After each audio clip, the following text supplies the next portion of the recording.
Assalamualaikum dan salam sejahtera.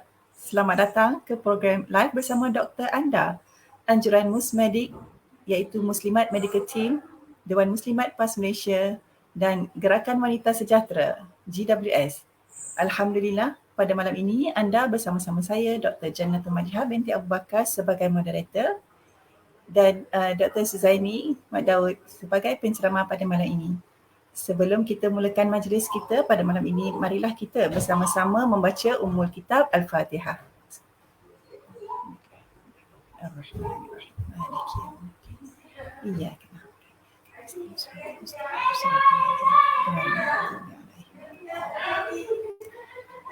Bismillahirrahmanirrahim. Rabbi shrah li sadri wa yassir li amri wahlul 'uqdatam min lisani yafqahu qawli. Sebelum kita teruskan, boleh kita buat audio dan video check dahulu. Boleh komen sekiranya anda dapat mendengar audio dan melihat video dengan jelas. Boleh tulis di ruangan komen di bawah. Mohon penonton semua untuk like, follow dan share FB Gerakan Wanita Sejahtera. Anda semua boleh juga share link live pada malam ini agar lebih ramai masyarakat di luar sana yang dapat manfaat daripadanya. Okey. Jadi sebelum kita teruskan, mari kita sama-sama mendengar sabda Rasulullah sallallahu alaihi wasallam. Dua kenikmatan yang sering dilupakan oleh kebanyakan manusia adalah kesihatan dan waktu lapang. Hadis riwayat Al-Bukhari, At-Tirmizi dan Ibnu Majah. Seperti umum sedia maklum, bulan ini iaitu bulan Oktober merupakan bulan kesedaran kanser payudara. InsyaAllah pada malam ini kita akan berkongsi sedikit sebanyak ilmu pengetahuan tentang penyakit yang digeruni oleh kebanyakan wanita ini. Untuk tujuan ini, saya jemput penceramah kita pada malam ini iaitu Dr. Suzaini Mat Daud. Assalamualaikum Dr. Suzaini, apa khabar? Boleh unmute dulu Doktor ya.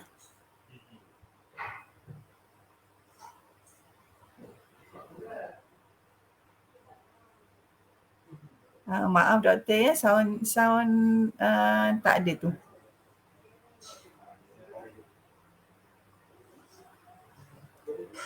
Masih tak dengar lagi. Mungkin macam semalam waktu kita rehearsal.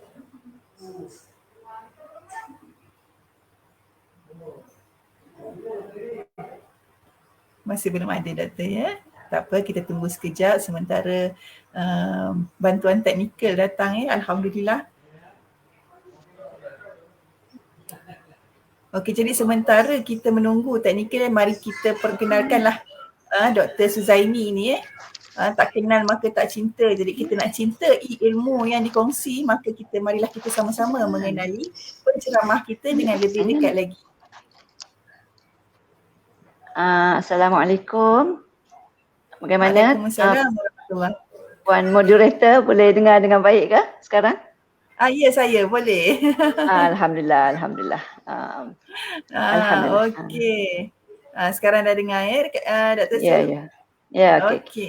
Jadi saya baru saja hendak memperkenalkan Dr. Suzaini Mat Daud pada malam ini. Saya baru tanya tadi, apa khabar Doktor? Alhamdulillah, sihat. Setakat ni alhamdulillah. Ya. Okey. Jadi untuk memperkenalkan sedikitlah Dr. Suzaini pada malam ini, beliau merupakan seorang pakar perubatan keluarga di salah sebuah klinik kesihatan di utara tanah air. Telah berkahwin dan dikurniakan cahaya mata. Anak kelahiran Singapura ini merupakan anak sulung daripada 7 orang adik-beradik. Mendapat pendidikan awal di sekolah menengah Ketereh dan seterusnya ke sekolah menengah Saiz Macang, Kelantan. Beliau telah meneruskan pengajian di dalam bidang perubatan dan memperoleh ijazah sarjana muda perubatan di Universiti Kebangsaan Malaysia, ijazah sarjana perawatan keluarga di UM dan merupakan salah seorang daripada aktivis beberapa buah NGO di Malaysia. Beliau kini juga adalah pengurusi Musmedik di Perlis ya. Hebat betul Doktor. Jadi insyaAllah tanpa mengelingahkan masa lagi, mari kita sama-sama mendengar pengisian daripada Dr. Suzaini yang akan membincangkan topik kanser payudara. Jom cakna. Jadi Doktor, seperti yang kita ketahui kanser payudara ini amat digeruni oleh kebanyakan wanita di luar sana. kadang-kadang lebih mudah dilihat sekiranya kita tunjuk dalam angka. Jadi boleh tak doktor ceritakan sedikit sebanyak tentang fakta dan statistik berkenaan dengan kanser payudara ini untuk makluman penonton kita di luar sana. Okey, bismillahirrahmanirrahim. Terima kasih kepada Puan Pengurusi atau Puan Moderator kita lah, iaitu Dr. Nurjannah ya. Alhamdulillah, terima kasih juga kepada pendengar kita pada yang telah masuk FB Live kita pada hari ini. Selamat datang. Semoga apa yang kita dapati ilmu pada hari ini merupakan sesuatu yang bermanfaat, insyaAllah. Okay, balik kepada soalan Dr. Jannah tadi. Silakan saya untuk share lah. Ini lebih merupakan sharing session lah ya. Kita bukan kata sesi ceramah ataupun tidak. Tapi lebih kita sharing santai-santai sebab ni malam minggu ni. Ya. Okey, saya share. Betul. Okey. Jadi kanser payudara, tajuk daripada saya ni macam ni lah, lebih kurang maknanya kita nak jadi seorang wanita yang lebih cakna ya. Cakna ni maknanya prihatin lah. InsyaAllah lah kalau dalam kesempatan yang singkat ini kita akan cuba cover dari segi fakta-fakta dari segi statistik, faktor risiko, cara pengesanan, ada tak tanda-tanda awal. Nah, mungkin kita tengok just highlight lah jenis kanser, sedikit rawatan dan mitos ya. Okey. Kalau kita tengok ya sebenarnya WHO Pertubuhan Sedunia ni telah mengisytiharkan lah Hari Kanser Sedunia diraikan pada setiap 4 Februari di seluruh dunia. Ini selalunya tajuk ni macam ni, saya akan dan saya boleh ya. This is this year lah. Kalau kita tengok statistik ya, untuk kanser ni pada tahun 2018, kanser ni merupakan penyebab kematian yang paling tinggi ya di private hospital. Itu lebih kurang 33% dan di hospital Kementerian Kesihatan Malaysia lebih kurang 12%, iaitu yang keempat. Dan kanser ni suka kalau kita bahagikan mengikut jantina lah dari segi ranking dia. Pada kaum lelaki, kolorektal ataupun kanser usus tu masih menjadi yang nombor 1, diikuti dengan kanser paru-paru dan juga prostat. Pada kaum wanita, payudara masih menjuarai, iaitu lebih kurang 34% ya daripada kanser yang berlaku di kalangan wanita tu, 34% adalah kanser payudara. Diikuti masih juga kolorektal dan pangkal rahim ataupun kanser. Ya, 1/3. Kanser pangkal rahim walaupun dia macam dah nampak drop sikit kan. Kalau dulu kan kita popular dengan promosi tentang pangkal rahim atau kanser cervix, tapi dia menurun dengan banyak, tapi still masih dalam top 5 lah. Ya, itu 6.2%. Oleh itu, kalau Hari Kanser Sedunia 4 Februari dan kita ada special untuk kanser payudara. Rasanya tak adalah bulan untuk kanser paru-paru kan. Ada kan, tapi kanser payudara ni ada satu bulan. Satu bulan. Ni bulan kalau kita dalam Islam sekarang ni bulan kelahiran Rasulullah SAW kan. Tapi Oktober ni adalah kita panggil Pink Oktober. Bulan kanser payudara. Sebab tu saya pakai pink malam ni. Cerita kita pun pakai pink. Penonton tak tahulah dia pakai pink kot mengambil aura bulan ya. Lebih kurang lah. Kan. Alright. Okey, boleh kita pergi ya moderator? Dr. Jannah? Boleh pergi lebih lanjut kan? Boleh teruskan Doktor. Alright, okey. Sedikitlah tentang fakta tentang kanser payudara ni. Okey, macam saya kata tadi, kanser yang paling kerap lah yang berlaku di Malaysia dan paling kerap, paling tinggi berlaku di kalangan jenis kanser pada wanita. Iaitu kalau ni lebih kurang 18% lah ya, kanser payudara tu. Maknanya lelaki perempuan kalau campur-campur semua, dia ada 18% daripada keseluruhan kes kanser di Malaysia. Kalau kita tengok insiden, kan orang tanya, kerap ke berlaku? Okey, di kalangan wanita apabila kita perkan dengan 100,000 penduduk, dia akan jadi macam 1 dalam 30 orang. Tapi apabila kita tengok secara umum, selalunya kita suka bagi fakta 1 bagi setiap 10 orang. 1 setiap 10 orang wanita dia berisiko tinggi untuk dapat kanser payudara. Tu banyak kan? Tinggi Dan tu. malangnya kebanyakan, almost tak sampai dekat-dekat 50% lah. Mana 43% didiagnose pada tahap 3 dan 4. Tahap 3 dan 4 ni tahap yang lewat. Nanti slide saya seterusnya tu saya akan menunjukkanlah tahap-tahap kanser payudara, ya. Dan bagaimana dengan itu fakta secara umum. Bagaimana dengan fakta tentang kadar kematian? Kanser payudara ni adalah didapati punca penyebab kematian yang kita panggil pramatang. Apa maksud kematian pramatang? Kematian pramatang ni adalah kematian penduduk berlaku pada umur kurang daripada 70 tahun. Ini disebabkan kita mengambil kira tahap kesihatan, tahap ekonomi, tahap pemakanan penduduk kita ni sepatutnya lebih bagus daripada mungkin 20-50 tahun dulu. Jadi sepatutnya jangka hayat tu panjang lah kan. Dan kita tahulah kebanyakan wanita macam prevalence ataupun apa dipanggil peratus kehidupan, peratus hidup bagi wanita tu panjang sikit daripada kaum lelaki. Lebih kurang 75 tahun lah kebanyakan, lelaki pendek 2-3 tahun. Jadi kita ni peluang untuk hidup sebagai janda lah, lebih lama lah. Balu bukan janda, lebih lama lah. Jadi kanser payudara ni penyebab kematian pramatang yang keempat. Tertinggi yang keempat. Tertinggi di Malaysia, ya.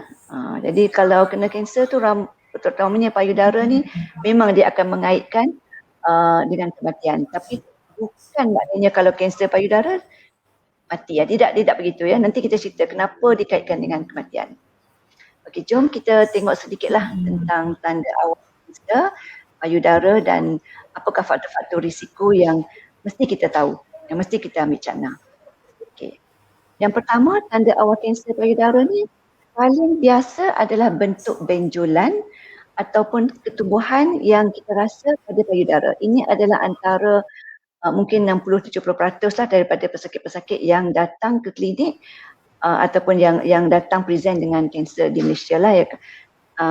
Dan tetapi harus ingat, dia ada lagi tanda-tanda yang lain yang wanita-wanita di luar sana kena tahu. Dia bukan setakat terhad kepada benjolan atau ketulan. Walaupun benjolan dan ketulan ni kita kena lebih berhati-hatilah sebab dia risaukan. By the time ada benjol atau ketulan tu sebenarnya dia bukan lagi pada tahap yang awal. Okey, contoh-contoh lain saya suka letak kat sini juga biji oren lah, ya. Tanda-tanda lain bila kita merasai kulit payudara kita tebal, keras ataupun kita nampak kawasan bertakuk-takuk, ada kemerahan ataupun ada luka yang lambat sembuh, tulang keras sebagaimana yang saya sebut tadilah, benjolan. Maaf ada masalah lain sedikit di situ. Okey, kita boleh teruskan sekiranya doktor telah sedia. Saya dengar dengan baik tu. Saya tak dengar ke?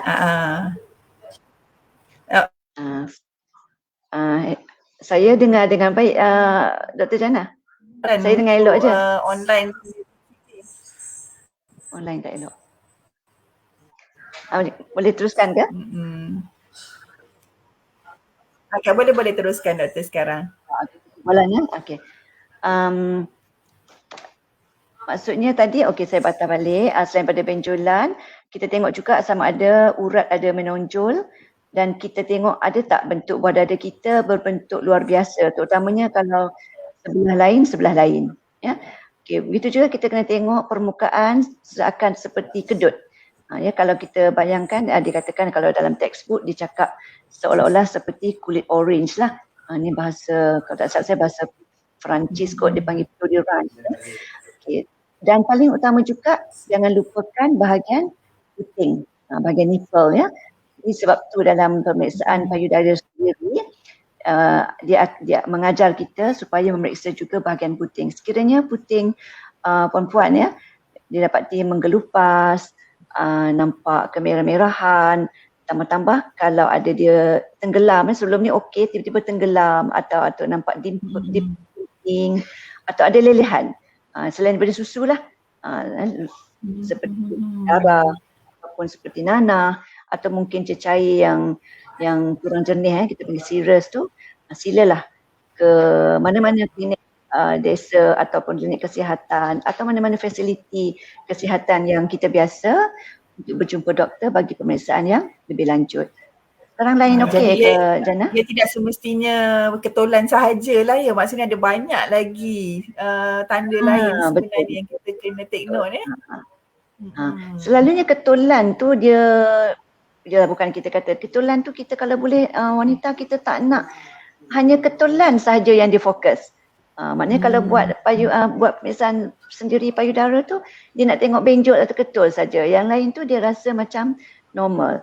Sebab sebenarnya payudara bagi setiap wanita ni dia unik. Setiap wanita dia ada dia punya keunikan. Jadi kita sebagai wanita, kita kena kenal dan orang kata kena kenal pasti dengan baiklah tentang keadaan payudara kita pada masa normal. Kalau kita tak tahu itu normal, ni agak macam sulit sikit lah kita nak kenal yang tidak normal. Ya, betul tu. Okey. Ini sebagai tambahan sajalah ya, untuk bagi faham lagi. Macam saya tadi kita kata kita buat pemeriksaan sendiri payudara tu, nanti saya akan kita akan tunjuklah insyaAllah di slide yang seterusnya. Okay, ambil cakna lah, ambil perhatian lah sekiranya kita dapati payudara kita tu ada berlaku ketidaksamaan.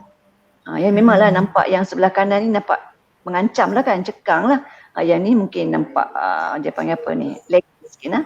Leg tak cantik tapi yang ini ni sebenarnya mungkin ada sel kanser ya. Sebab nampak lain macam kan. Ya. Yang ini breast lump, benjolan atau ketulan. Yang ini dimpling ya, nampak macam puting tu dia tertarik ataupun kulit sekeliling tu nampak tak sama kan, nampak macam lekuk sikit ya. Yang ini ada macam kulit orange tu. Ya, kulit orange. Dia ada macam lah macam bentuk orange, macam kulit orange sungguh. Kan, tegang kulit orange dia macam ada bintik-bintik macam pores tu kan kat sini. Dan sekiranya ada berlaku macam perubahan yang sebelum ni macam kita rasa tak ada dekat nipple. Contohnya macam tiba-tiba nipple ni puting ya. Puting tu tiba-tiba tertarik sama ada ke dalam atau dia terkesembur keluar, ataupun yang paling kita tak nak tiba-tiba ada keluar cecair ya, discharge lah. Selalunya sama ada nanah, darah yang bukan susu lah, jangan pula lepas ni yang susu tu pun terkejutkan. Tapi kalau orang yang tidak menyusu badan atau menopause keluar cecair bentuk susu pun harus hati-hati datang ke klinik untuk assessment lah. Jadi kita dah cover tanda awal, antara tanda awal kanser payudara yang perlu kita ambil tahu. Okay, next. Okay, now kita move on sedikit lah, kita tengok ya. Sebab ramai juga wanita apabila dia mendapat kanser ni, dia selalu bertanya dekat doktor, why me? Why me ya? Kenapa saya doktor kan?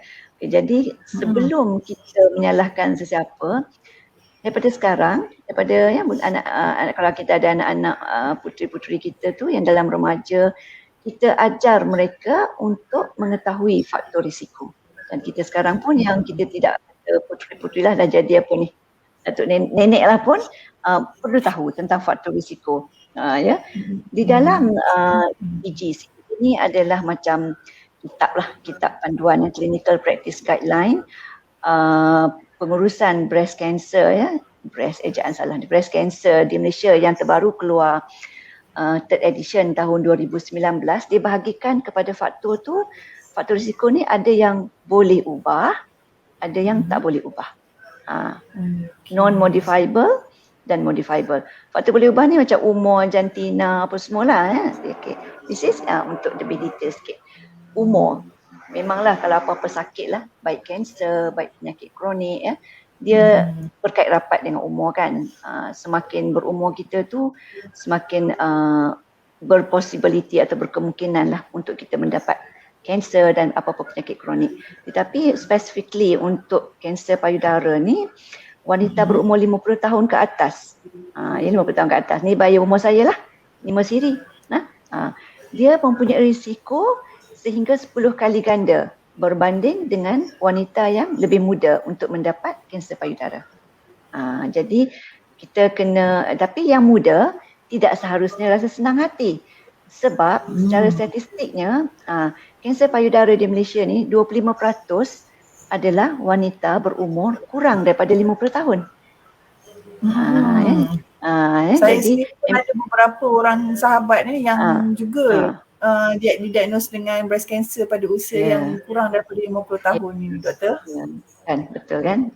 Jadi kita tengoklah kalau liling kita siapa pun tidak ketinggalan. Tapi yang ni faktor yang kita tak boleh kawal lah. Ya, setiap hari, setiap saat umur kita bertambah kan.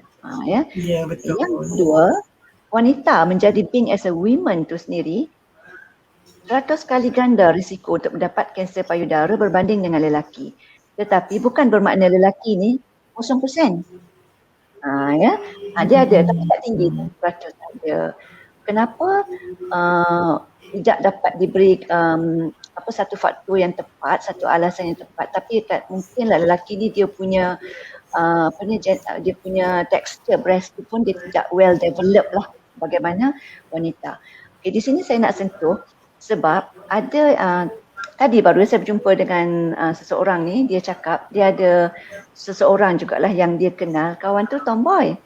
Dah lama tak berjumpa, tiba-tiba satu hari jumpa dan dia kata dia ada kanser payudara stage 4.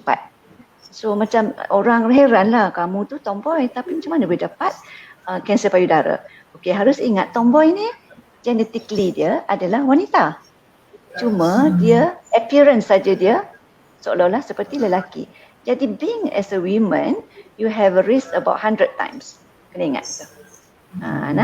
Okay, jadi dalam dan yang tidak boleh dikawal juga adalah yang kita panggil faktor sejarah keluarga.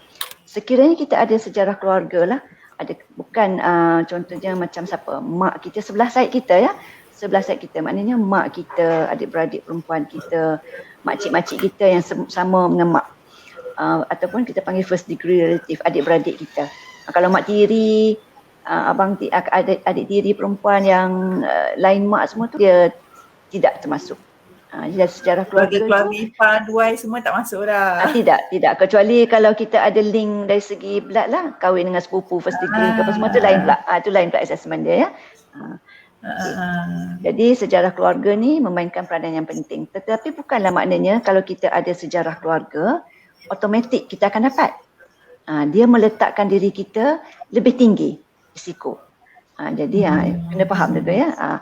Dan tidak mempunyai sejarah keluarga bukan kata kita tak akan dapat. Dia macam tu dalam perubatan tu dia ada, kalau you ada ni you automatically your risk will be higher. Macam tu. Dan sejarah lalu kanser payudara ni contohnya katalah seseorang, katalah kita ni adalah didiagnos dengan kanser payudara sebelah kanan. Jadi automatically yang sebelah kiri tu pun akan berisiko tinggi juga untuk mendapat kanser payudara. Jadi sebab tu pemantauan ataupun follow up amat penting.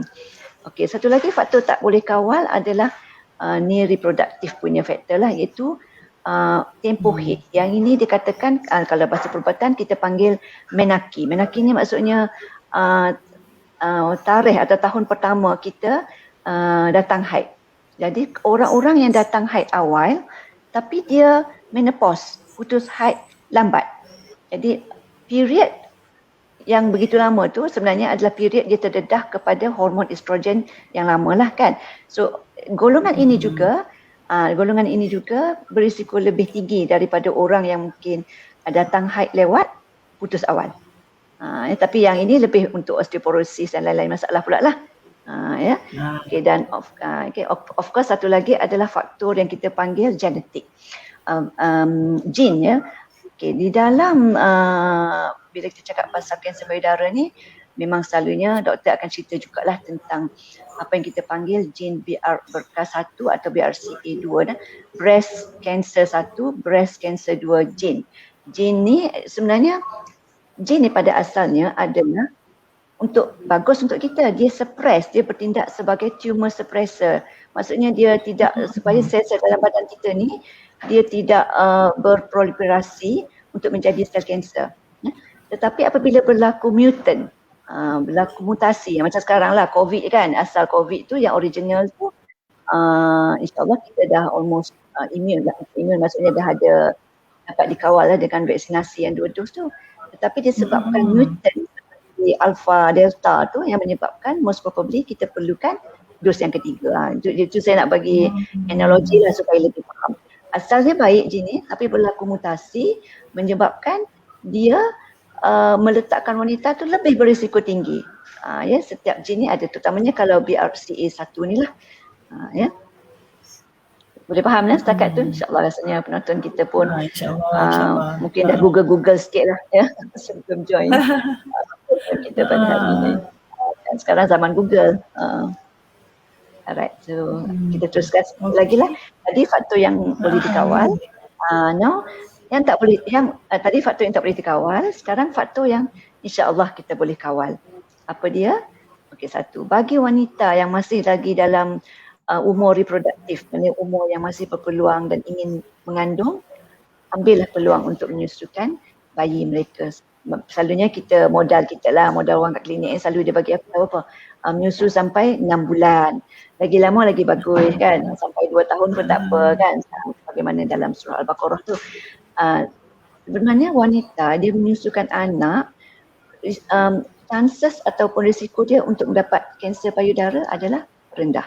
Ini ayat dia lah, tapi nanti ada yang tanya, tapi doktor saya jumpa yang dalam ward tu anak 4-5 orang semua menyusu masih dapat. Okey, kita harus berbalik pada yang asal tadi. Kanser payudara ni dia bukan satu faktor yang penyebab dia. Ya, penyebab dia bukan satu faktor, dia adalah multifaktorial. Jadi kita tak bolehkan satu faktor tu akan menyebabkan kanser payudara, ataupun satu faktor tu sebab ada, kita lah mendapat kanser payudara.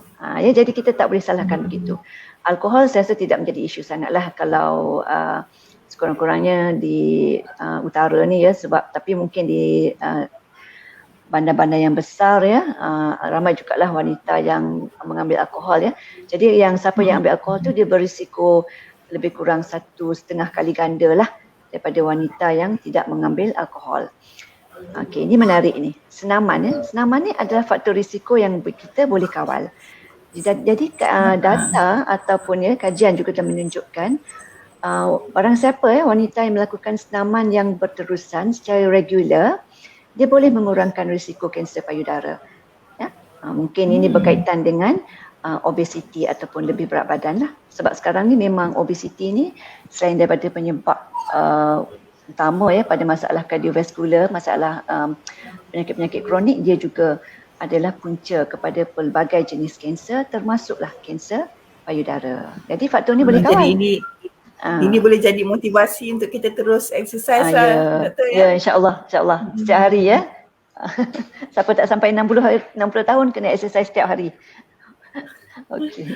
InsyaAllah. Alright nah.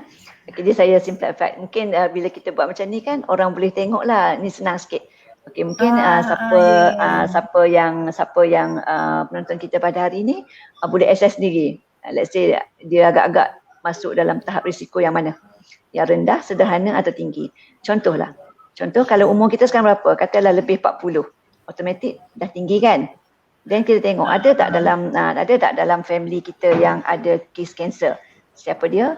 Mak kita, mak saudara kita, nenek, ibu, kakak ataupun semua yang sebelah mak kita. Kalau tak ada, rendah. Kalau ada, tinggi. Katalah ni pun tinggi, ni pun tinggi. Lepas tu kita tengok satu lagi, tadi saya tak sebut, ada tak kita ni memiliki anak? Ini rezeki Allah lah pada hamba dia ya. Ada yang tak kahwin, tak ada anak lah. Ada yang kahwin, tak dapat anak. Atau yang kahwin, lambat dapat anak. Jadi dikatakan di stated lah dalam textbook pun dia kata siapa yang mengandung anak pertama dia tu dia dapat sebelum umur 30. Risiko dia rendah lah untuk dapat kanser payudara. Tapi dia kahwin, dia tak ada anak, dia akan dapat tinggi.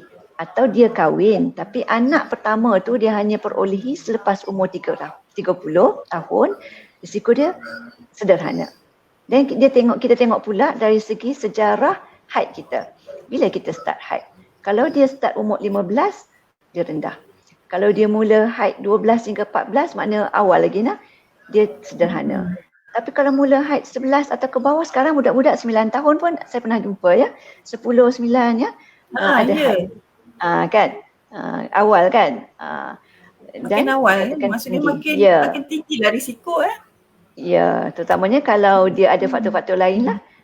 Dia mungkin datang haid awal, lepas tu tak kahwin atau kahwin tak ada anak, ada pula sejarah keluarga. Lepas tu kalau tubuh badan pun obes ataupun lebih berat badan. Jadi kalau perempuan langsing, ayat dia pun sentap jugalah kat sini, langsing lah. Tahap langsing lah. Okey, tahap risiko dia rendah. Kalau ni pun jahat juga lah, dia kata gemuk aja lah. Kalau kita nak sedap kita kata obes lah, yang tinggi. Jadi penonton di luar tu bolehlah assess diri agak-agak kategori mana. Ya, simpan dulu kat situ. Sebab kalau kategori tinggi ni nak pergi ke mana, nak buat apa. Ya, janganlah cepat-cepat rasa dah depressed kan. Jangan dulu. Alright. Now kita pergi sedikit, ada tak sebab bila kita cakap tentang apa ni kanser bla bla semua tu, orang tanya ada tak kaedah nak kesan kanser payudara ni kan. Sebab kebanyakan kanser susah nak dikesan. Tetapi ada juga kanser yang kita boleh kesan awal. Contohnya macam kalau kanser kolorektal, kanser usus kan. Kita ada program yang kita panggil pengesanan kolorektal di klinik di mana kita hantar najis. Kan dilakukan pada umur siapa yang berumur 50 tahun ke atas. Ambil peluang ni. Kalau belum lagi buat, boleh pergi mana-mana fasiliti kesihatan tanya. Bagi kanser payudara, macam saya kata awal tadi, 40%, 43% dikesan pada tahap yang advance, tahap 3 dan 4. Kenapa boleh jadi begitu? Sepatutnya kita boleh kesan pada tahap yang baik sekali, kosong lah. Tahap kosong atau tahap 1. Ya? So, kita belajar sedikit. Satu, kita boleh kesan melalui apa yang kita panggil kaedah PSP, pemeriksaan sendiri payudara. Ya, yang perlu dilakukan sebulan sekali. Ini bagi wanita yang belum menopause. Jadi dia ada period kan, selalunya kita nasihatkan sebulan sekali. Masa mana pun tak apa, tapi selalunya kita nasihatkan pada masa kalau masa period biasanya payudara seseorang wanita tu dia macam tense sikit kan, dia bengkak sikit, dia benjol sikit sebab pengaruh hormon kan. Tapi bila dah habis period tu dia akan balik pada yang biasalah, kendur sedikit.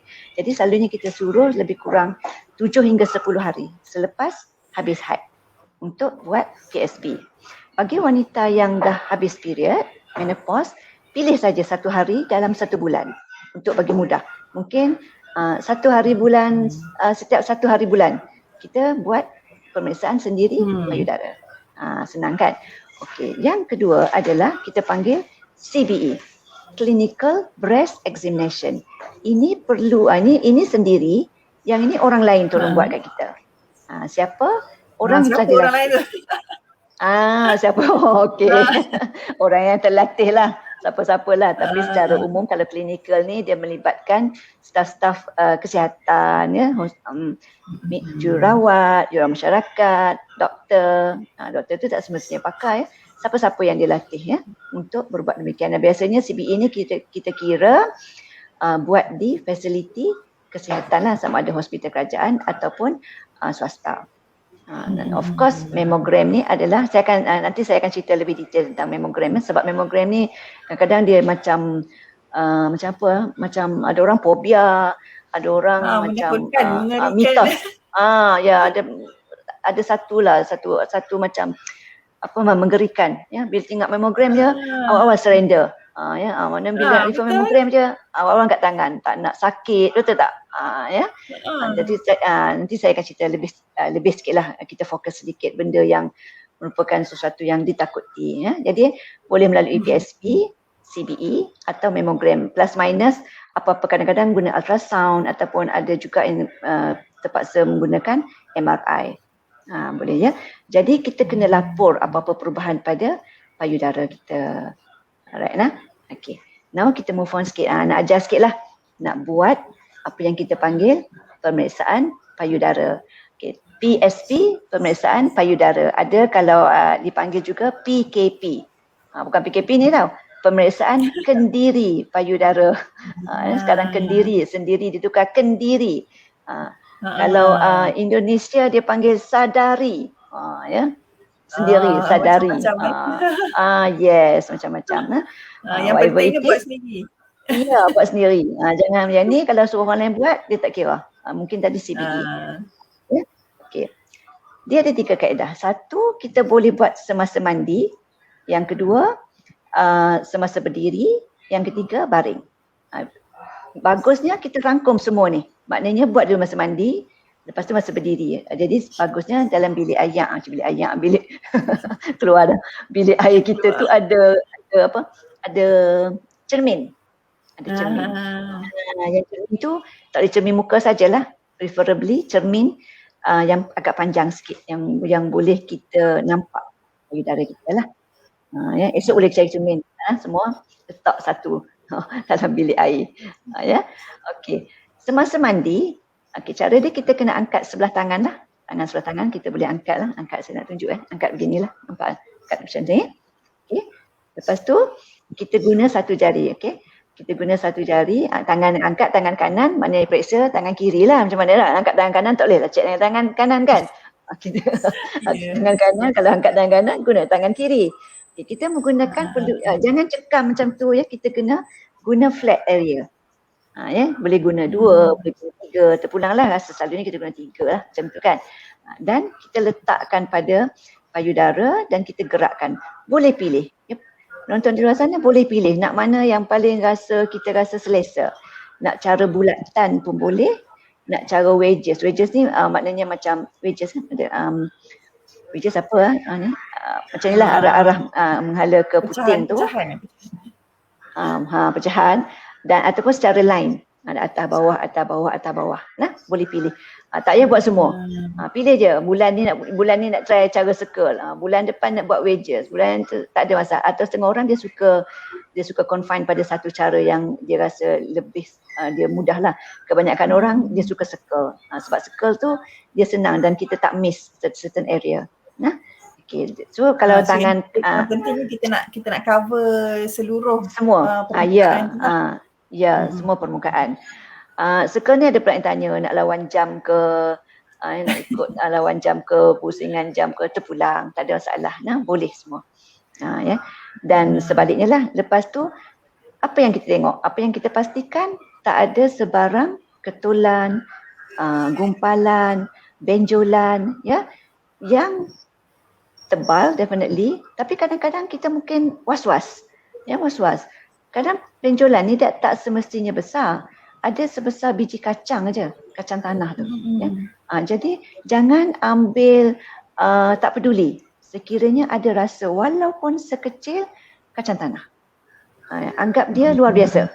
Maknanya kita kena high index suspicious lah orang kata. Maknanya kadar suspicious kita tu tinggi. Ya. Itu maksud dia. Okay, the next step, kita berdiri di hadapan cermin. Sebenarnya step tadi yang dengan yang ini boleh saja nak tukar mana-mana pun tak apa. Setengah orang dia nak duduk depan cermin dulu, dia nak tengok-tengok dulu tekstur apa dia payudara dia, ada masalah apa, lepas tu dia nak buat yang apa yang saya cakap ni dulu pun boleh ya. Dia tak adalah mesti follow yang ni kena buat dulu, yang tu buat dulu, tak ada. Ya. Okey, kalau berdiri depan cermin tu kita angkat kedua-dua tangan dulu. Angkat dua-dua tangan dulu. Kita buat model sikit lah. Kita pusing kiri, kita pusing kanan. Tapi mata kena tengok dekat payudara lah. Jangan pusing tengok. Tengok muka pula kan. Kita nak check payudara ni. Kan. Jadi kita letak tangan macam tu, kita pusing. Dan kita tengok payudara kita. Ada yang saiz besar luar biasa daripada yang biasa ke. Ada tak daripada situ kita nampak kenapa pula yang satu ni macam kerut-kerut kan, nampak macam kulit orange tadi, macam itulah. Ya. Lepas tu kita cekap pinggang. Bila kita cekap pinggang tu kita turun pelan-pelan. Tujuan cekap pinggang ni sebenarnya kita nak bagi stres sikit dekat otot di bahagian dada ni, pectoralis major ni, dan kita move ke depan. Jadi macam kita nak bagi push sikit lah. Jadi kalau ada benjolan ke apa semua yang kita boleh nampak, kita nampak. Pada masa tu perhatilah macam yang saya kata tadi, saiz ke, bentuk, tekstur dia ya. Ada lekuk ke, atau tengok puting tu, kenapa puting sebelah ni dulu elok aja keluar kan. Nampak mata, sekarang baru. Be careful lah. Sebab sebenarnya kita orang perempuan ni, saya tak tahulah berapa orang yang dalam keadaan biasa, tengok payudara dia. Ada tengok hari-hari ke? Itulah kan. Kan kita tak tengok, yang kita tengok selalunya muka wajib tengok lah, betul tak? 10 kali sehari kan, tudung kan, 10 kali sehari tengok. Tengok jerawat kan. Betul. Payudara ni rasa tak tengok, kita dalam nak pakai bra pun kadang-kadang dalam gelap je. Tengok orang pakai dalam bilik air, kita tak nampak kan. Pun tak tahu kira on je jalan lah. Kan. Jadi kurang kalau kita macam tu, jenis tak tengok, sebulan sekali kena tengok. Yang apa kita bantu. Last sekali jangan lupa ya, picit kedua-dua puting dan yang paling perhatikan ada lilihan ataupun tidak. Okay, last kita berbaring. Berbaring ni penting ya, sebab berbaring ni juga kita akan cek di bahagian ketiak, armpit. Ya. Berbaring ni kita baring lah, lepas tu kita letak bantal, kita letak bantal kecil lah atau cushion ataupun boleh juga lipat saja tuala ya. Letakkan di mana kalau kita nak cek sebelah kiri, kita letak di bahagian bahu kanan. Dan tangan kanan tu kita letak di bahagian kepala. Tak sini tangan kanan letak bahagian kepala, guna tangan kiri. Jadi kita cek macam yang tadilah, nak secara bulatan boleh, wedges boleh ataupun secara up and down. Sebab bulatan ni famous lah, lebih famous daripada method yang lain tu. Sebab biasanya bila kita bergerak secara bulatan ni, kita tidak skip banyak area kan. Sebab kita takut, kadang-kadang kita tak ke semuanya. Dan ulanglah pada sebelah kiri dan make sure cek juga di bahagian ketiak. Ya? Sebab sebenarnya dari segi anatomi, buah dada kita ni bukan saja kat depan, dia juga adalah sampai ke bahagian ketiak. Ya? Kayaknya saya harap lepas ni boleh fahamlah sedikit macam mana cara PSP yang betul, dan sebenarnya benda-benda ni boleh dalam YouTube ada ya. Kalau rasa perlu lebih lagi maklumat cara yang lebih bagus kan, boleh ke klinik ya. InsyaAllah kita ni sentiasa bersedia lah untuk memberi tunjuk ajar. Rasanya doktor-doktor dan jururawat pun sudi untuk memberi penerangan ya, insyaAllah.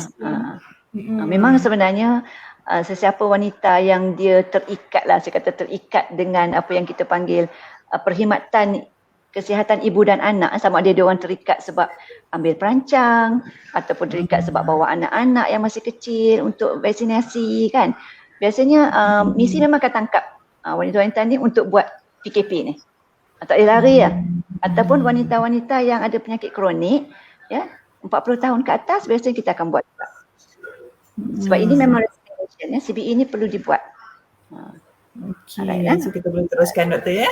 Hampir 10 ni.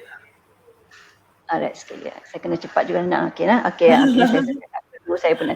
Okey, ada dua jenis seronok cerita pasal tadi kan. Okey, nanti kita betul. Tapi kan? Penting lah, penting, sangat penting. Okay. Yang ini sebenarnya cuma saya nak bagi maklum lah, bukan semua ketulan atau benjolan adalah kanser. Dia mungkin just fibroadenoma ataupun fibrocista, tapi walau bagaimanapun apa-apa benjolan atau ketulan mesti dirujuk dan mendapat assessment yang lebih lanjut. Okey. Ni anatomi payudara kita sedikit supaya kita faham tentang kanser. Dia ada ini kita panggil ductal, ductal, dan ini adalah lobules ni adalah untuk pembentukan susu lah, dan juga lemak lah, fat lah, dan di belakang ni ada otot-otot dan juga tulang ribs kita. Apabila kanser, dia boleh berlaku di mana-mana bahagian. Mungkin berlaku di bahagian ductal sahaja, mungkin berlaku di bahagian lobule, ataupun dia boleh campur dua-dua sekali di bahagian lemak ataupun di bahagian yang nipple saja ya. Jadi tapi payudara yang paling biasa ditemui adalah jenis ductal, iaitu berasal daripada saluran susu, dan yang kedua lobular lah ya, daripada kilang susu itu sendiri. Okay, ini saya rasa saya boleh just go through lah ya, kita tak payah nak explain ni tahap. Tahap kanser macam saya kata tadi, alangkah bertuah dan alangkah bagusnya lah kalau setiap wanita yang ditakdirkan untuk mendapat kanser boleh didiagnose pada peringkat 0 atau 1. Ya, sebab ini adalah melibatkan apa yang kita panggil kelestarian kehidupan. Tu bahasa dia sedap tu, ataupun survival rate. Maknanya peluang untuk hidup selalunya kita banding untuk 5 tahun. Berapa persen? Maknanya contoh macam ni, saya ada kanser, doktor kata kanser berapa tahap 1. Jadi automatik lah, selalunya kalau pesakit kanser dia akan tanya berapa persen doktor, berapa chance untuk saya hidup. Okay, kalau tahap 0 dan 1, it almost 100%. You are survive for the next 5 years. Maknanya almost macam tak ada kanser lah ayat dia, tapi provided you ambil treatment lah. Kan? Ya. Tetapi apa yang berlaku kalau didiagnose pada peringkat 4, dia akan menurun ya, menjadi hanya dalam 20 atau 22% sahaja. Ya, jadi kita nampaklah penting untuk mengesan kanser pada peringkat yang seawal boleh melalui PSP dan juga CBE tadi. Okey. Ini adalah satu tinjauan ya. Cerita sikit pasal memogram ni penting ya, sebab ramai orang takut ya. Okey. Kita ada satu tinjauan yang dia buat setiap 5 tahun ya di Malaysia. Dia semualah tentang penyakit kronik, diabetes apa semua. Antara yang dia dapat data mengenai memogram. Didapati ya 75% wanita yang berumur 40 tahun tak pernah buat memogram. 70%. Jadi di antara penonton kita ni pun saya percaya ramai ya, ramai yang tak buat. Saya buat baru 2 kali lah. Saya buat this year sekali dan sebelum tu ada sekali. Alhamdulillah, sebab saya tidak berisiko tinggi. Okey, dan bagaimana dengan PSP tadi? 50% yang berumur 18 tahun ke atas sebenarnya tak pernah buat PSP tu. Ini data yang agak menyedihkan lah, dan kita rasa terancam. Jadi insyaAllah pada malam ni kita sama-sama war-warkan kepada anak-anak kita, menantu ke ya, kawan-kawan ya, untuk pakat-pakat buat, at least buat dulu pemeriksaan sendiri payudara. Alright. Dan memogram ni dia mengesan, dia tak cegah tau. Dia hanya pengesanan dan dia agak memang tepat, boleh kata 90% ya ketepatan tu untuk mengesan kanser. Ini alat dia lah pada wanita yang tak pernah tengok ya. Ni alat dia, cantik pula, pink pula alat ni ya. Okey. Alat dia kecil macam ni lah. Sekarang ni dia pakai 3D ya. Kan 3D macam ultrasound ya. So dari segi teknologi tu memang akan sentiasa meningkat dan lebih tepat. Dia lebih cepat, tidak sakit ya. Jadi apa yang dia expect ya semasa memogram ni ialah selepas kita isi semua apa yang patut kita borang-borang tu, sebenarnya yang ini yang menyebabkan takut sakit tu. Dia akan melibatkan 2 kaedah. Yang ni payudara, dia akan kita nak dikompres untuk tekan ni, sebab kita nak tengok apa-apa macam lesion lah. So cara begitu ataupun dia menyengit sikit. Milo kita panggil lah. Alright.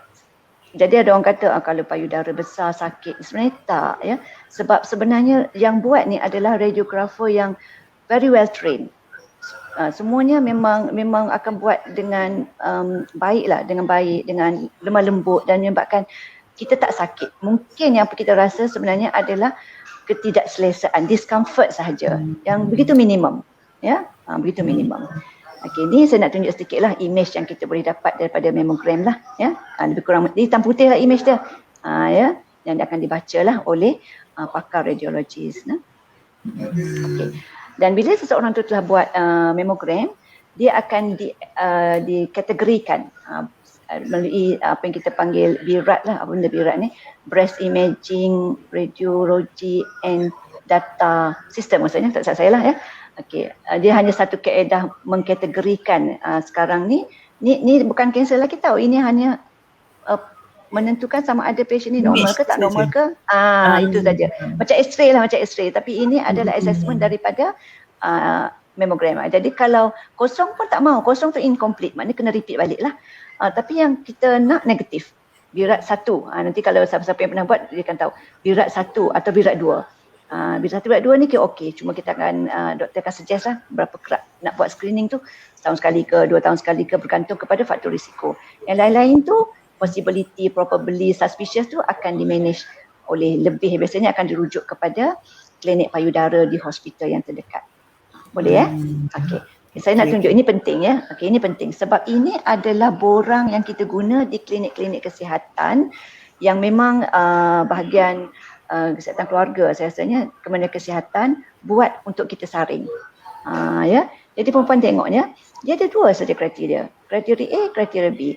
Sesiapa yang mempunyai hanya salah satu kriteria A, memang kena buat. Kena buat ujian memo. Ya, kalau ada ni, hari Isnin ni atau hari Ahad bagi utara ni, pergi ke klinik ya untuk memohon supaya diambil appointment untuk memo. Apa dia? Kalau ada sejarah keluarga yang macam Kak Su kata tadi, kalau dia tahu di antara keluarga dia tu yang carrier kepada genetik mutant yang ada BRCA1 dan BRCA2.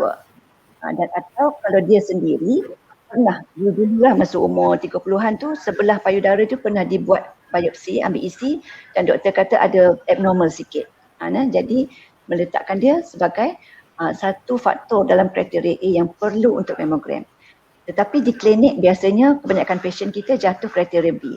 Jadi kalau puan-puan ada dua daripada kriteria B ni, memang kena buat mammogram. Apa dia? Saya rasa percaya ramai yang akan ada kat sini. Contoh satu, menopause. Siapa dah menopause kat sini? Usia 55. Obese. Dah dua dah kan? So, layaklah mammogram. Dia tak payah ya. Tapi malangnya sama ada tak disaring, tidak aware dan atau patient menolak lah. Ini lain lah. Okay, saya nak kena pergi cepat sikit. Right. Okay, ni tak ya. So mammogram ni basically menyelamatkan nyawa. InsyaAllah. Sebab apa? Kalau kita diagnose awal, 0 atau 1 tadi, tahap 0 atau 1, kelestarian untuk hidup, saya suka ayat ni, survival rate dalam masa 5 tahun ni, almost 100%. Dan jangan takut sebab saya kata prosedur cepat. Prosedur mammogram tu sendiri actually, mammografi tu sendiri sebenarnya about half an hour saja. Ini mengambil kira daripada ni lah, nak buka baju, nak pakai baju dia, nak letak, nak ejah-ejah semua. Ya, sebenarnya yang dia apa ayat sepatut kata, ayat dia penyek lah kan. Ayat dia kapit tu sekejap je sebenarnya. Dan minimum lah keselesaan tu. Prosedur dia selamat ya, sebab ada yang kata sebab mammogram tu lah dapat kanser pula ya. Tidak. Alright. Dan jalanilah mammogram ni setahun sekali pada usia 40 tahun ke atas. Tapi kalau di Malaysia kita cadang 50 tahun ke atas sekiranya berisiko rendah. Kalau berisiko tinggi, doktor akan assess sama ada nak start umur 40 ataupun mungkin lebih muda kalau dia ada family history, terutamanya yang mutant yang ada BRCA1 atau 2 tadi. Boleh alright. So kita tengok sikit mitos lah. Mitos ni ramai orang suka tau. Sebab apa? Terutamanya orang Melayu lah, memang kita hidup dengan mitos ya kan, kepercayaan yang kebanyakannya tak benar. Okey, apa antara mitos kanser payudara ni? Bila tahu je kanser menyebabkan kematian. Macam saya kata awal tadi, dia tidak betul. Dia bergantung kepada staging yang pada masa kita diagnose. Hanya wanita tua je risiko. Saya kata tadi 25% daripada keseluruhan kanser payudara di Malaysia adalah bawah 50 tahun. Umur 36 hingga 40 tu pun amat berisiko tinggi ya. Setiap benjolan adalah kanser. Tidak ya, kita kena pasti dulu. Sebenarnya yang menyebabkan kanser ni tak banyak tau benjolan ni. 80% sebenarnya bukan kanser. Yang tadi yang fibroadenoma, fibrocystis ataupun cyst saja ya. Hanya about 10 to 20% saja yang sebenarnya kanser. Tapi kalau kita tak dapat perawatan, tak pergi klinik, tak proceed dengan mammogram, ultrasound, kita tak tahulah, tak boleh kena pasti. Mana nak tahu benda tu kanser ataupun tidak. Ya, daripada luar kita tak boleh buat diagnosis yang tepat lah. Okey. Wanita ni ada juga, wanita yang payudara dia kecil, kurang risiko. Sebenarnya dia tidak berkaitan pun dengan size atau tekstur ya. Payudara siapa-siapa pun boleh dapat. Dan mammogram tu menyakitkan? Saya kata tidak. Memang tak sakit lah, cuma tak selesa tu memang dah diakui. Tapi tidaklah kata sampai menyakitkan, meraung-raung, tak ada ya. Kalau orang yang pernah biasa beranak, mammogram is nothing lah. Ayat dia gitulah. It's nothing lah. Okay. Dan lelaki tak terdedah, tak ada. Dia ada 1% ya.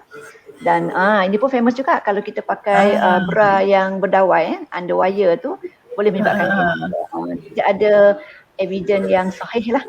Yang kata pakai waktu tidur yang ketat sebab apa? Teori dia macam ni, kalau pakai bra yang jenis berdawai ataupun yang pakai malam yang ketat tu, dia macam menyebabkan aliran limfatik kita. Limfatik ni limpa kita tersekat. Itu macam jadi lama-lama dia menyebabkan kanser. Tidak sebenarnya. Tadi isu nak pakai apa pun tak apa, tak pakai pun tak apa ya. Tapi berdawai ni ramai orang suka pakai sebab dia apa? dia push sikit lah, dia push up sikit. Mungkin setengah orang selesa, setengah orang tak selesa, tak ada masalah.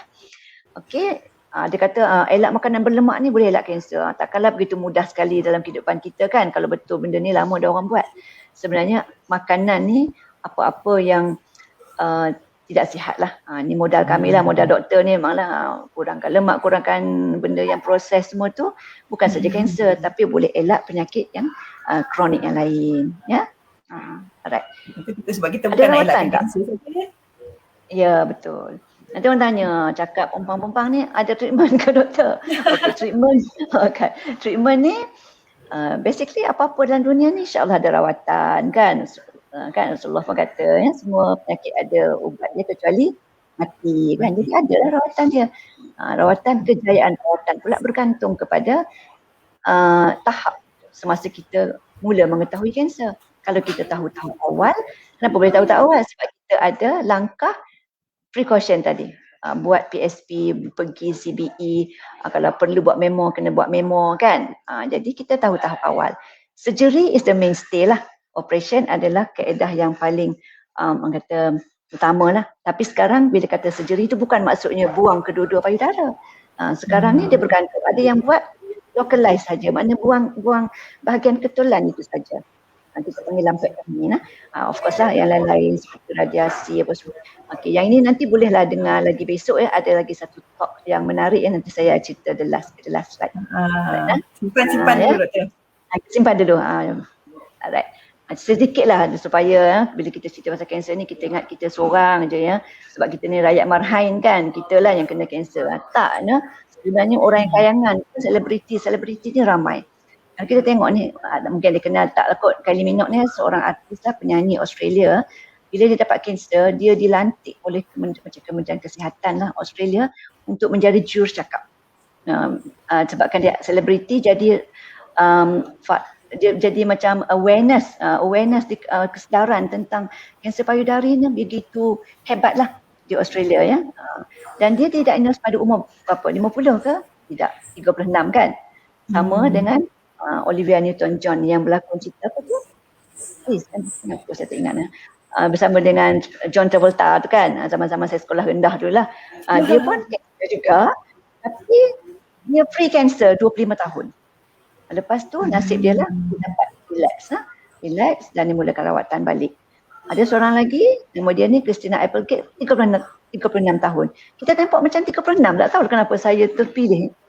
36 ni macam umur yang umur tengah seronok kehidupan ni, seronok makan, anak-anak tengah membesar, seronok dengan anak-anak ya. Gaji pun up sikit masa ni, seronok jalan. Inilah 36 ni.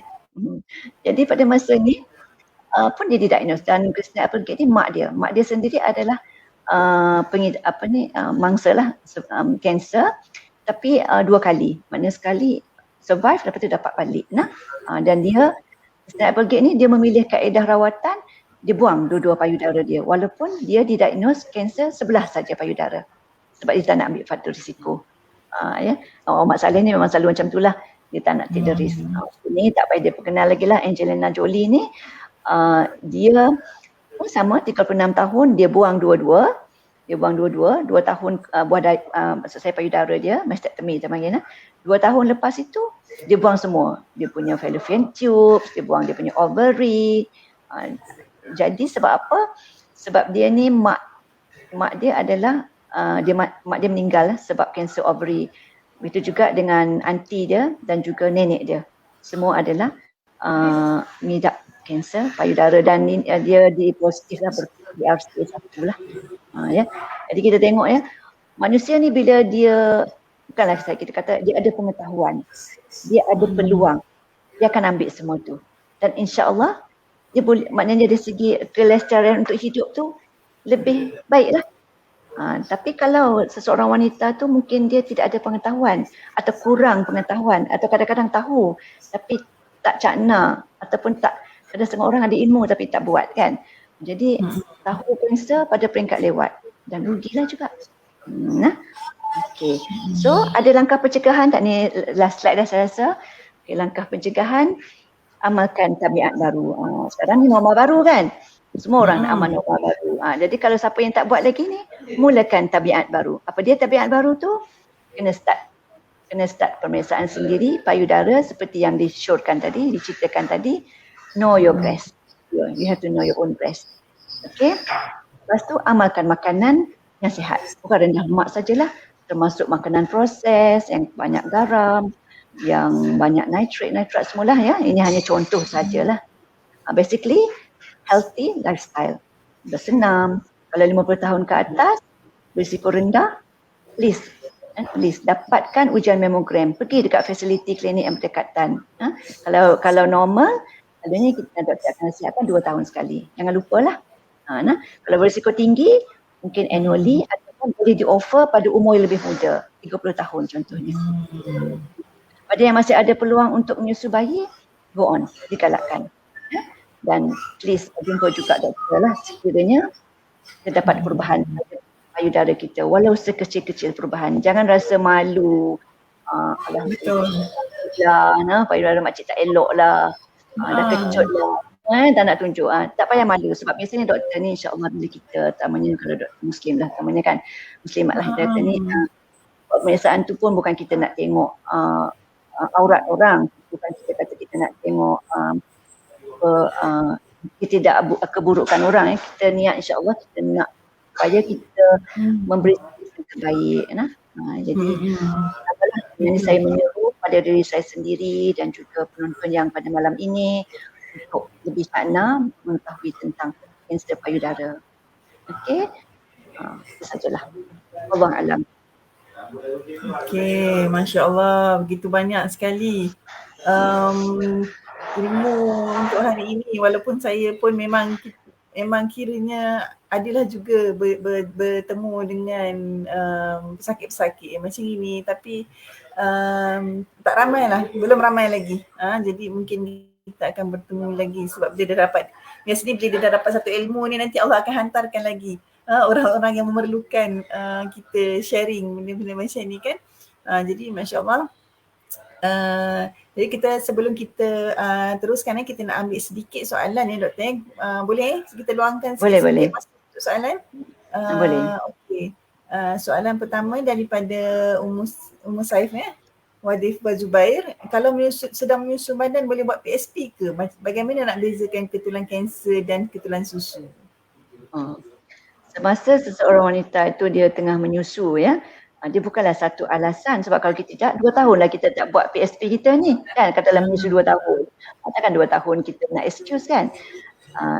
Dia memanglah ketulan susu ni biasanya dia tidak keras, dia lembut dan dia mobile. Mana kalau kita sebab kan ingat anatomi tadi kan, dia akan mengikut ductus tu. Macam jalan dia lah, dia jalan dia. Jadi kalau kita tolak sikit dia lari sikit kan. Kadang-kadang bila kita bicik-bicik tu keluar susu lah. Tetapi bagi yang kanser yang benjolan yang kita suspect kanser, dia biasanya bersifat, dia tidak lembut. Kadang dia bersifat apa yang kita panggil firm. Firm tu antara lembut dan keras. Yang keras tu lagi suspicious lah. Dan biasanya dia tidak bergerak. Dia tak bergerak sama ada dia melekat di bawah betul-betul kulit kita atau melekat dekat lemak ataupun kalau di otot tu dah dalam sangat lah ya. Biasanya bawah kulit atau melekat dekat lemak. Kalau puan yang bertanya tadi merasa ragu-ragu semua tu, boleh ke klinik dan belajar, sebab di klinik sebenarnya kita ada model untuk pemeriksaan payudara. Dia ada buat ini normal ke. Jadi puan boleh rasa, of course lah model yang paling bagus sebenarnya model hidup lah. Model saya cakap tadi model getah ya. Boleh ke klinik. Agak berbeza sikit lah ya, tapi ya, betul. ada sedikit ni lah. Ada idea lah, ada idea maksudnya. Okey, terima kasih doktor. Soalan kedua apakah wanita yang dalam kategori berisiko tinggi? Wanita yang kategori berisiko tinggi. Tadi saya dah share. Sekejap saya go through balik lah ya. Slide ada tinggi rendah. Betul. Okey, Okey macam ni. Kita ambil yang ni bagus. Okey. Kriteria yang Ya. dikatakan kan, kriteria ini kita guna pakai di klinik-klinik kesihatan fasiliti kerajaan lah. Okey, kriteria tinggi ni kalau ada semua ni lah. Ada sejarah keluarga. Sejarah keluarga tu sebelah kita, mak kita, kakak kita, adik perempuan ataupun hatta anak perempuan. Kalau kita tahu ujian genetik ada mungkin seseorang tu dia kalau mak ayah dia ibu ataupun aunty dia, grandmother dia macam Angelina Jolie tadilah dan didiagnose kanser pada umur yang muda biasanya dikatakan bawah daripada 45 tahun atau kanser sebelum menopause. So yang itu meletakkan seolah-olah macam ada apa kita panggil familial breast cancer. Maknanya kanser yang berlaku di dalam keluarga. Ya. Jadi kalau itu yang anak-anak yang lain tu dia berisiko. Jadi kita galakkan untuk buat test genetik ni, tapi test ni tidak ada di klinik kesihatan. Dan setahu saya pun di hospital mungkin terhad dan kebanyakan memang atas duit sendirilah. Yang ni boleh tanya lebih nanti sebab kita selalu rujuk ini untuk pada pakar payudara lah. Okay. Kalau ni tak mungkin tak ada anak, sama ada tak kahwin ataupun kahwin tapi tak ada pernah melahirkan anak, atau kahwin tapi hanya mendapat anak pertama selepas umur 3 tahun, automatically meletakkan kita berisiko. Tengok, ingat tak haid pertama dulu bila? Kalau muda daripada 12 tahun berisiko juga. Orang yang menopause, menopause pun berisiko. Sebab kita tahu kanser tu 50 tahun ke atas dia 8 hingga 10 kali ganda risiko untuk mendapat kanser payudara berbanding dengan umur lebih muda. Kan? Siapa yang mendapat terapi gantian hormon ni yang orang menopause tapi dia ambil hormon atas dasar-dasar yang tertentu lah. Dan ni paling banyak lah ni kot. Siapa yang BMI dia lebih 27, obese lah. Berisiko. Jadi kalau puan-puan ada faktor kategori ni, semuanya berisiko lah. Sebenarnya mudah aja dapat orang mammogram ni. Macam saya kata tadi, contohlah menopause umur 55 tahun. Sekarang umur katalah 60. BMI 30. Dah meletakkan 2. Layaklah untuk mammogram. Lagi banyak faktor yang ada di situ, lagi tinggilah kita punya risiko dia.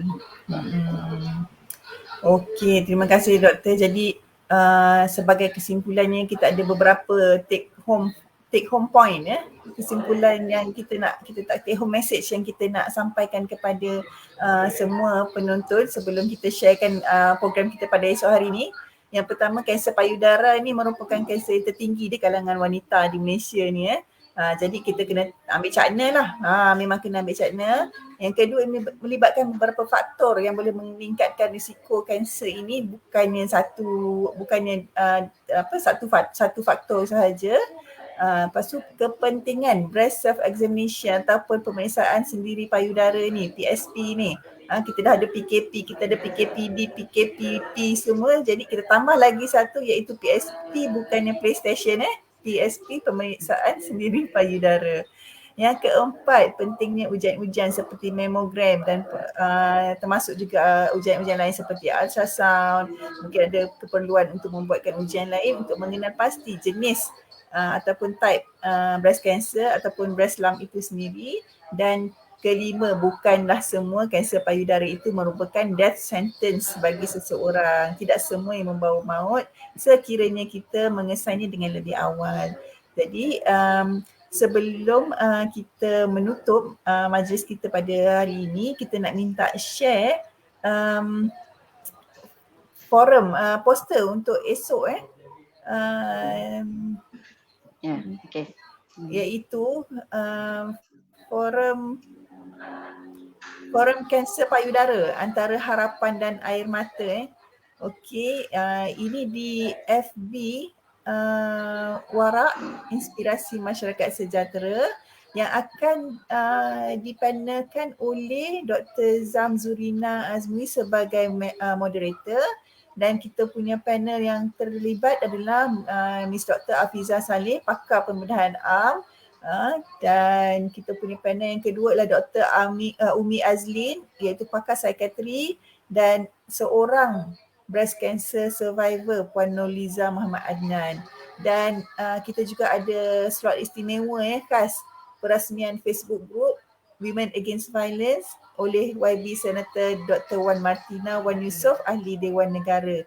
Jadi sama-sama kita ramai-ramai menyaksikan program ini pada jam 2 petang esok hingga 4.30 di FB Warak Inspirasi Masyarakat Sejahtera, insya-Allah. Okey. Saya sudahi dengan salah satu daripada hadis Nabi Muhammad SAW yang bermaksud Allah tidak menurunkan sesuatu penyakit melainkan diturunkan bersamanya penawar, ya, hadis riwayat Bukhari, seperti mana yang telah disebut oleh Dr. Sni tadi.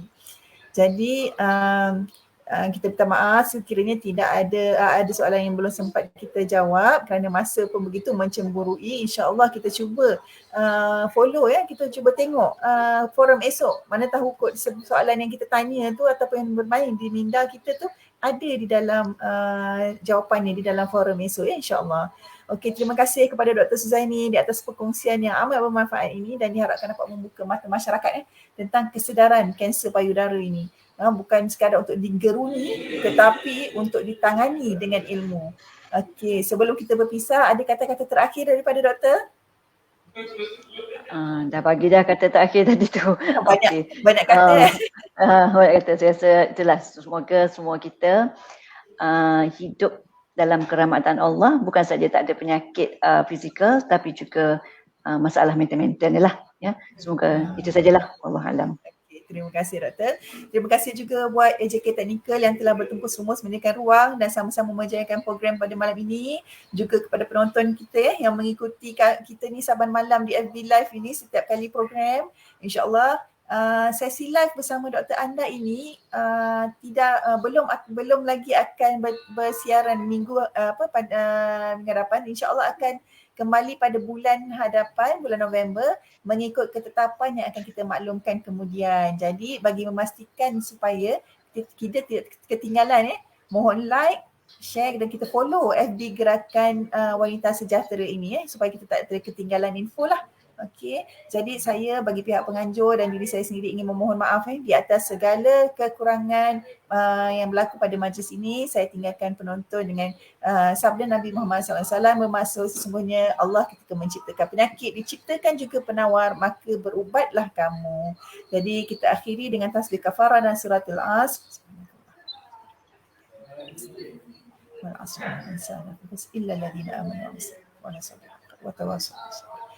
Saya sudahi dengan wabillahi taufiq wal hidayah. Wassalamualaikum warahmatullahi wabarakatuh.